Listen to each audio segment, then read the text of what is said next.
नमस्कार, मी अनिता केदार रेसिपीज मराठीमध्ये तुमचं मनापासून खूप स्वागत आहे। आज आपण बनवणार आहोत चमचमीत आणि झणझणीत एकदम भन्नाट चवीची सोयाबीनची भाजी। ही माझ्या पद्धतीने तुम्ही नक्की करून बघा। व्हिडिओला लाईक करा आणि शेअर करायला विसरू नका। तुमच्या मित्रमैत्रिणींना, तुमच्या व्हॉट्सअप ग्रुप, फेसबुकवर सगळीकडे ही शेअर करा, म्हणजे कोणी अशी चमचमीत भाजी बनवू शकेल। अगदी तुम्ही नॉनव्हेज विसरा, ही भाजी खाल्ल्यावर अशी ही भाजी अप्रतिम चवीची लागते। तर तुम्ही नक्की करून बघा। चला ती पटापट कशी बनवायची ते आपण बघूया। मस्त चमचमीत झणझणीत सोयाबीनची भाजी बनवण्यासाठी मी इथे घेतले सोयाबीन। तर आता मी एकीकडे 2 कप पाणी गरम करायला ठेवलंय, ते बघू। इथे हे बघा, आपलं पाणी छान गरम झालेलं आहे, उकळी आलेली आहे। ते मी खाली काढून घेतले। त्यात आपल्याला अर्धा चमचा घालायचा आहे मीठ आणि हे सोयाबीन आता मी धुवून घेते। हे बघा, इथे मी सोयाबीन छान धुवून घेतले नळाखाली। आता हे मी यात भिजत घालते। आपला मसाला होईपर्यंत हे छान भिजतील आणि डबल होतील। हे बघा, आता हे मला एवढे लागतील। तुम्हाला तुमच्या घरात अंदाजे साधारण 3-4 असतील तर 50 ग्राम बस होतात। हे माझ्याकडे 100 ग्राम आहेत। तर आता हे आपण झाकून ठेवूया आणि मसाला बनवायला सुरुवात। हे बघा, इथे मी कढई तापत ठेवली। त्यात मी 1 चमचाभर धने, दालचिनी, 1 छोटे 2 तुकडे घेतलेले आहेत, 3 लवंगा, 1 चक्री फूल आणि 4 काळे मिरे। हे आता मी भाजून घेणार आहे। फक्त 1 मिनिट असं मस्त भाजून घेणार आहे, त्याचा सुगंध येईल। 1 मिनिट झालेला आहे, मस्त भाजून झाले। आता हे मी प्लेटमध्ये, आता यात आपण घालूया पाव कप सुकं खोबरं किसून घेतलेलं आहे मी। हे आपण छान सोनेरी रंग येईपर्यंत भाजून घेऊया।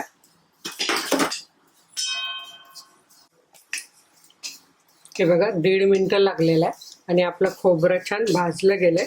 आता हे मी प्लेटमध्ये काढून घेते। याच्यापेक्षा जास्त भाजायचं नाही, कारण हे गरम आहे, अजून ते थोडं लाल होईल। तर आधीच असं काढून घ्यायचं, एकदम लाईट सोनेरी रंग आले। आता इथे मी कढईत घातले अर्धा चमचा तेल आणि आता यात आपल्याला हा उभा चिरलेला 2 मीडियम साईजचे कांदे घेतलेले आहेत, ते आपल्याला भाजून घ्यायचे आहेत।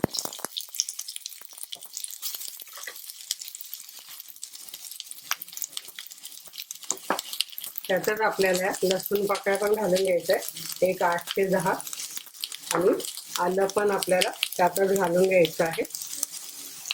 हे बघा, इथे अर्धा इंच आलं आहे आणि ते मी थोडं कापून घेते। हे बघा, आलं असं छान कापलं म्हणजे ते बारीक होतं, नाही तर जाड राहिलं तर मिक्सरमध्ये तसंच राहतं। तेव्हा आलं नेहमी कापून घालायचं आणि हा आपल्याला कांदा छान सोनेरी रंग येईपर्यंत भाजून घ्यायचा आहे। जास्त काळा करायचा नाही, हे लक्षात ठेवा, नाही तर भाजीची चव बिघडते। खोबरंही तसंच। हे बघा, खोबऱ्याचा रंग कसा बदलत चाललाय, म्हणून ते लाईट रंग असतानाच काढून घ्यायचं आहे।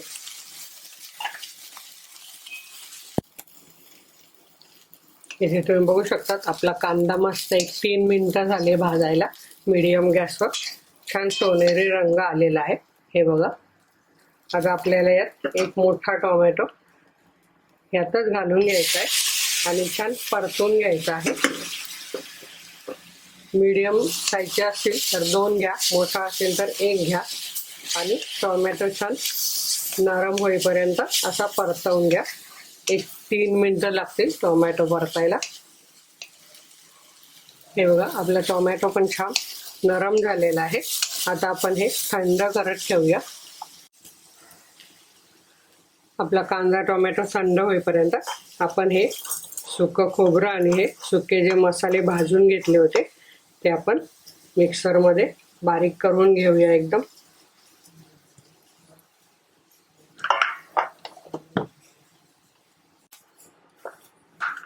आता हे बघा, आपले इथे खोबरं आणि सुके मसाले भाजलेले छान बारीक झालेले आहेत। आता आपल्याला यात घालून घ्यायचं आहे, हे बघा, हे जे आपण कांदा टोमॅटो लसूण, आलं आणि कोथिंबीर घालायची आपल्याला आणि त्यातच कढीपत्ता पण घालायचा आहे, 8 ते 10 पानं. कढीपत्ता शरीरासाठी खूप चांगला असतो, तेव्हा त्याचा वाटणात नेहमी वापर करावा. आता आपण हे कांदा टोमॅटो पण यात घालून घेऊया. थंड झालं आहे आणि याची पण छान पेस्ट करून घेऊया पूर्ण मसाल्याची. इथे बघा आपला मसाला मस्त वाटून झालेला आहे, मस्त सुगंध येतो याचा. तर आता आपण गॅसकडे जाऊया. तर गॅसवर मी कढई ठेवली आहे, त्यात आपल्याला 1-2 टेबलस्पून तेल घालून घ्यायचं आहे. तेल छान तापू द्यायचं.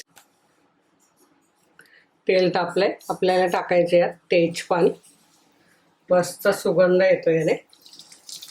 हे बघा तेल तापलेले. आता यात आपल्याला घालायचं आहे 1 चमचाभर बेसन पीठ. याने आमटी घट्ट होते आणि मस्त टेस्ट पण येते. जसं आपण भाजीवर फरसाण घेतो तेव्हा कशी टेस्ट येते, तशी या भाजीची पण टेस्ट येते. तर हे बघा चमचाभर बेसन छान बारीक गॅसवर लालसर होईपर्यंत भाजून घ्यायचं आहे मस्त. असं लाडूला कसं आपण पीठ भाजतो तेव्हा त्याचा सुगंध येतो, तसा याचा सुगंध आला पाहिजे. 1 मिनिट लागतो. हे बघा मस्त भाजत आलंय. आता पीठ भाजल्यावर आपल्याला यात हे वाटण घालून घ्यायचं आहे.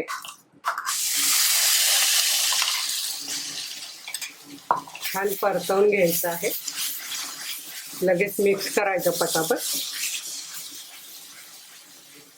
बघा मस्त आलेला लसणाचा खूप छान सुगंध आलाय, कांद्याचा गोडवा, टोमॅटोचा आंबटपणा. तर आता आपल्याला मसाला 2 मिनिटं तेल सुटेपर्यंत छान परतवून घ्यायचा आहे.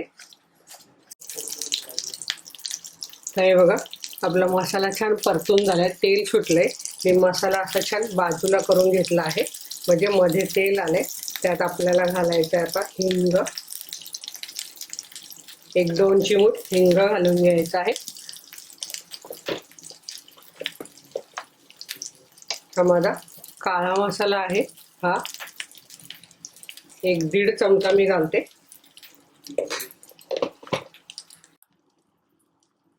काश्मीरी आणि बेडगी मिरची पावडर अर्धा चमचा. आणि आता हे आपल्याला छान मिक्स करून घ्यायचा आहे मसाला. आणि मसाले पण 1 अर्धा मिनिट असे तेलात परतून घ्यायचे आहेत.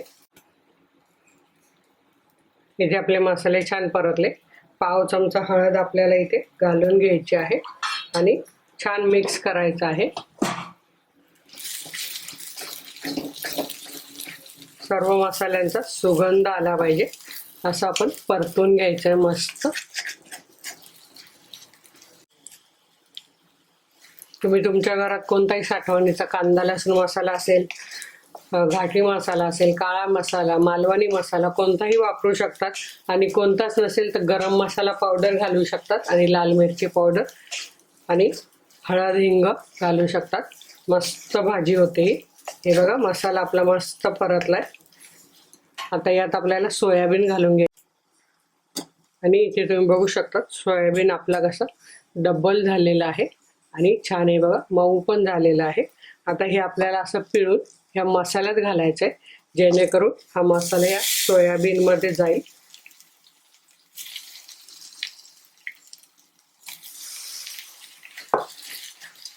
असे सर्व सोयाबीन मी त्यात घालून घेते. आता यात आपल्याला चवीप्रमाणे मीठ घालून घ्यायचं आहे आणि हे छान परतून घ्यायचं आहे. आता इथे तुम्ही हीच भाजी अशी 1-2 मिनिटं झाकण ठेवून वाफ आणायची. तुम्ही ही टिफिनला पण नेऊ शकता, म्हणजे जेव्हा तुमचं ऑफिस चालू होईल तेव्हा. आता तर लॉकडाऊन आहे. मस्त भाजी लागते. आणि घरात खायची असेल तर ग्रेव्ही बनवायची. तर मी इथे मिक्सरच्या भांड्यातलं धुवून घेतलेलं पाणी गरम करून घेतलेलं आहे. आता हे पाणी मी यात ओतते.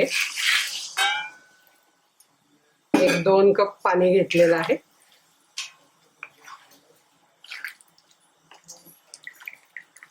घट्ट पातळ तुम्हाला जशी आवडते तशीही बनवायची. आपल्या भाजीला इथे छान उकळी आलेले. गॅस आपल्याला बारीक करायचा आहे आणि झाकण ठेवून एक 3 ते 4 मिनिटं शिजू द्यायचे मस्त, म्हणजे मसाला पण शिजेल आणि थोडे सोयाबीन पण शिजतील. इथे आपल्या भाजीला 5 मिनिटं झालेली, आपण झाकण काढून बघूया. बघा किती मस्त झालेली आहे. साईडला मस्त तरी पण आलेली आहे, हे तुम्ही बघू शकता. चवीला तर ही भाजी खूप भन्नाट लागते. तुम्ही भाकरी बरोबर खा, चपाती बरोबर किंवा भाताबरोबर किंवा ब्रेड बरोबर पण खूप मस्त लागते.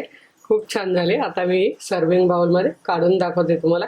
हे अजून जशी जशी थंड होईल तशी तशी घट्ट होते ही आमटी. आणि इथे तुम्ही बघू शकतात आपली मस्त भाजी तयार झालेली. वरून थोडीशी कोथिंबीर टाका. भाजी उकळताना पण 2 चमचे कोथिंबीर टाकली तर खूप चांगलं, पण माझ्याकडे ही थोडीच होती, लॉकडाऊनमुळे बाहेर मिळत नाहीये. नाहीतर कोथिंबीर टाकली तर आणखी छान चव येते. अशी ही खूप मस्तच ही चव येते. भन्नाट चवीची अशी सोयाबीनची भाजी तुम्ही नक्की करून बघा आणि तुमचे रिप्लाय मला जरूर कळवा. वेळात वेळ काढून व्हिडिओ बघितल्याबद्दल तुमचे मनापासून धन्यवाद. अशाच माझे छान छान रेसिपी बघा, बनवा, खा आणि हेल्दी राहा. धन्यवाद.